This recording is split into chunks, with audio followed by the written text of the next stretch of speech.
So the challenges of manoeuvring around at height now is we're a bit restricted in space and how we can get a good stance.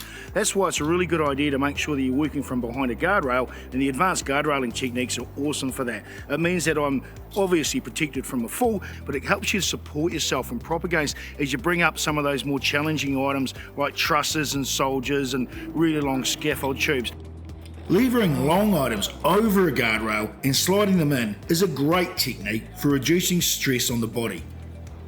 If you can plan your job so that gear gets received and passed up to you from the chain or from the gin wheel and put it straight into place, that's absolutely ideal. There are times where you'll need to stack it on the platform so that you can get a bit of gear to carry on the build. Make sure you have toe boards in place or other means to stop the gear from falling off. It also encourages the fact that you're stopping and dropping and bending and picking up gear each time from the chain and putting it straight into place. Just reduces the amount of manual handling you've got to do.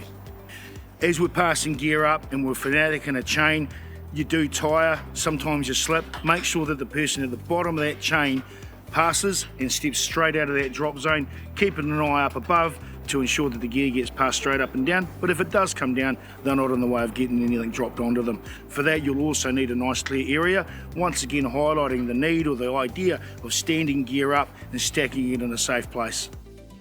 Watch Dave here, lifting up a deck after he installed the guardrails in the lift above using the step-up technique, a much safer way of working than relying on harnesses.